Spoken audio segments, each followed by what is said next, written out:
எல்லாருக்கும் வணக்கம் ஃப்ரெண்ட்ஸ். போன ஷார்ட்ஸை பார்த்துட்டு இதை பாருங்க, அப்பதான் கிளியரா புரியும். ஏன்னா அதில் தான் பேசிக் போட்டிருக்கோம். இது பார்த்தீங்கன்னா இது வந்து எக்ஸ்ட்ரா ஒரு ஸ்டெப் வரும். அங்கே வந்து வெறும் எக்ஸ் இருக்கும், அதனால ப்ளஸ்ஸாக உள்ள மைனஸை கொண்டு போய் டேரக்டாக எக்ஸ்ன்னு எழுதிடுவோம். இங்கே எக்ஸை பொறுத்து கோஎஃபிஷியன்ட் வந்ததுன்னா எக்ஸ்ட்ரா ஒரு ஸ்டெப் ஆட் பண்ணுவோம். அவ்வளோதான். இப்போ ஃபஸ்ட்டு எப்பவும் போல என்ன பண்ணோம், நம்ம என்ன படித்தோம், இந்த பக்கம் ப்ளஸ்ஸாக உள்ளவ இங்கே என்னவா வந்துடுவான், மைனஸாக வந்துட்டான். அவ்வளோதான்.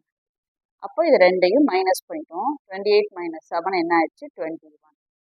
இப்போ இதுல ஒரு ஸ்டெப் முடிச்சிட்டோம். அடுத்தது பார்த்தீங்கன்னா அடுத்த ஒரு ஸ்டெப் எக்ஸ்ட்ரா வரும்னு பார்த்தோம் இல்லையா, அதாவது வந்து இங்கே இன்டூன்னு அர்த்தம்.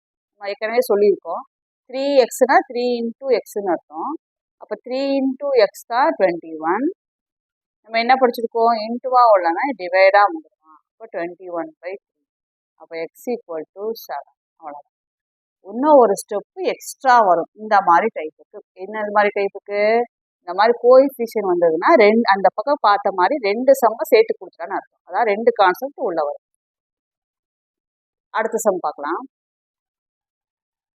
அடுத்த சம் பாருங்க, 3x - 7 = 20. இதுவும் அதே கான்செப்ட் தான். 3x போட்டு ஃபர்ஸ்ட் இதை முதல்ல முடிச்சுவோம். மைனஸ் அவ்வளோனுக்கு அந்த சைட் போட்டுருவோம். இந்த ஸ்டெப்பை முடிச்சிட்டோம்னா தான் நமக்கு அடுத்த ஸ்டெப் பண்ணும்போது புரியும்.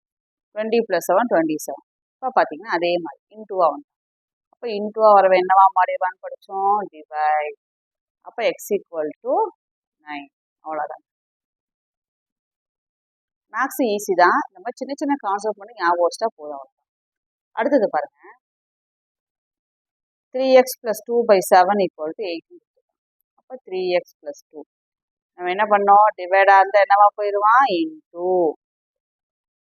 அப்போ என்ன ஆயிரும், 3x + 2 = 56.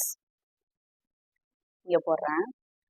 அப்போ 3x + 2 = 56ல இப்போ 3x = என்ன ஆயிரும், ப்ளஸ்ஸாக உள்ளவன் மைனஸ்.